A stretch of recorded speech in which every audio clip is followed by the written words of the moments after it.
Go down, Jerome's. So one of the offseason priorities was build in both of the trenches, and the Vikings did that on the D-line, and they certainly did that along the offensive line.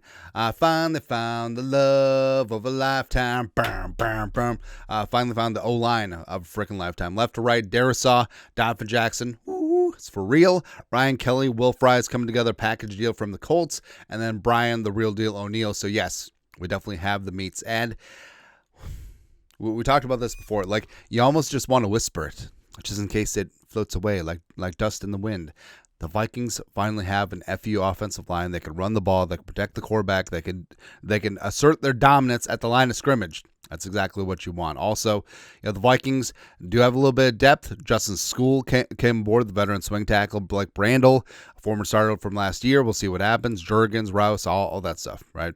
Also, Logan Brown. Yeah, long story longer.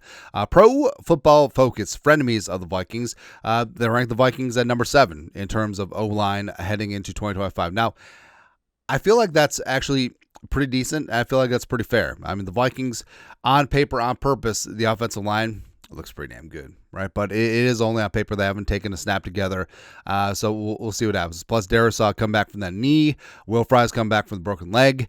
Ryan Kelly come back from being old. Donovan Jackson come back from never beating Michigan. I mean, there's a lot of moving parts along this offensive line. But, of course, one is the Eagles. I mean, respect. I mean, Malata, Lane Johnson, Jurgens, who stepped in nicely for Kelsey. The other Jurgens. I looked it up. There's no relation. Also, Dickerson getting paid. Do you know he blocked for Dalvin at Florida State and he transferred to Alabama? That's wild, man. The Broncos at 2. I don't know. Like, I know that Quinn Meinerz is that guy, but the Bills, really, not buying it. The Bears are at 4. Now, this is the only part that has a lot of disrespect. So Braxton Jones is fine. Darnell Wright is legit. But Joe Thuney's too old. He's just old. He's too old. Jonah Jackson got benched by the Rams, and then he got hurt. Like, he literally cannot pass block. And then you got Drew Dahlman, who also cannot pass block. But other than that, they're really, really good. Colts at 5. So the fact that they lost Ryan Kelly and Will Fries, I mean, speaks to how good Quentin Nelson is. They got Raymond. They got Braden Smith as well. So the Buccaneers, I mean, the Bucs have been good. Cody Mock, Graham Barton, who I loved coming out of Duke last year, good to go. Tristan Wirfs is a freaking dude. And then the Vikings at 7. I feel like that's pretty fair. I'll put them ahead of the Bears. So 6, yeah, we're splitting hairs here. But like we said, it's unproven for the Vikings, but it's also unproven for the Bears. But they get a pass. Shocker. Anyways, the Vikings at 7. Although Christian Darisaw and Brian Neal form a top-notch tackle duo over the past couple seasons, Vikings interior held back the unit and the offensive raw. We compared it to, so you have the best bread from the best bakery. Like you have a fresh baguette or sourdough, except then the filling of the sandwich, you have cat poop. So you have cat poop sandwich. Good bread. Cat poop sandwich.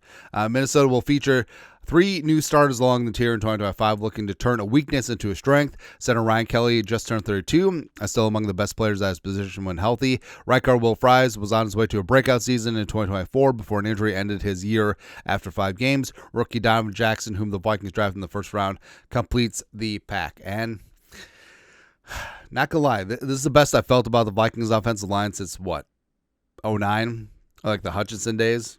But we'll see. Like, there's concerns about Darisaw when his timeline is. Does he start the season? Does he start on the pup? Does he start a couple weeks of the season? Will Fries will be fine, but we haven't seen it yet. But it's okay. Let him sleep.